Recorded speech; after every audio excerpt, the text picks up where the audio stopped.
আমরা আলোচনা করব এখন আপেক্ষিক বেগ নিয়ে।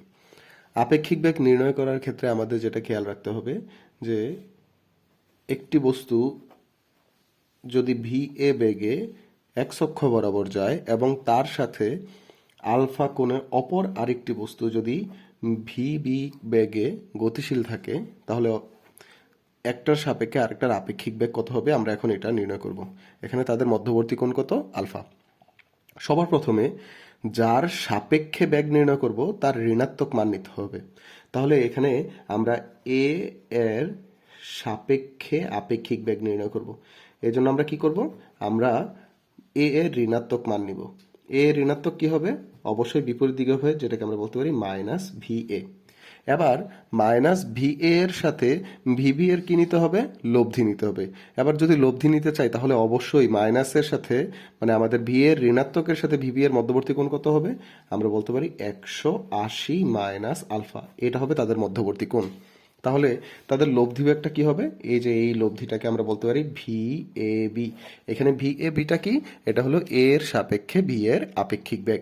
তাহলে এ এর সাপেক্ষে বি এর আপেক্ষিক বেগ সমান সমান আমরা কত লিখতে পারি? আমরা লিখতে পারি V A B is equal to root over of V A square plus V B square plus 2 VA VB। এখানে কত আসবে? Cos 180 minus alpha. এখানে যে কজ 180 মাইনাস আলফা আসছে, এটাকে আমরা কি লিখতে পারি? আমরা লিখতে পারি root over of V A square plus V B square plus 2 VA VB। এখানে আসবে মাইনাস কজ আলফা, কারণ কজ 180 মাইনাস আলফাকে আমরা লিখতে পারি মাইনাস কজ আলফা।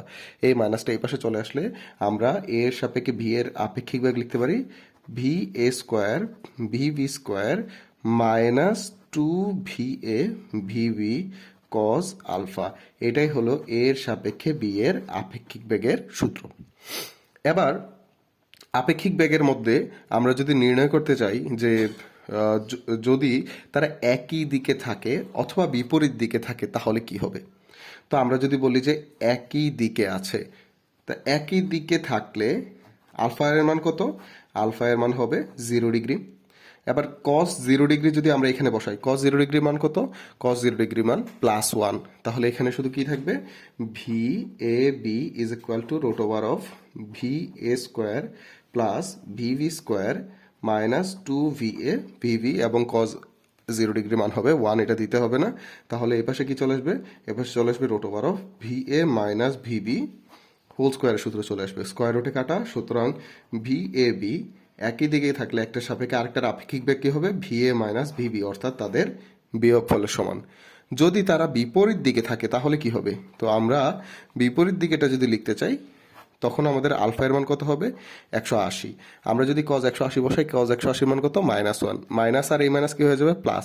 তখন আমাদের আপেক্ষিক বেগটা হবে V A B is equal to root over of V A square plus V B square plus 2 VA VB, অর্থাৎ এখানে চলে আসবে V A plus V B whole square, square রুটে ক্যান্সেল। সুতরাং V A V is equal to কত হবে?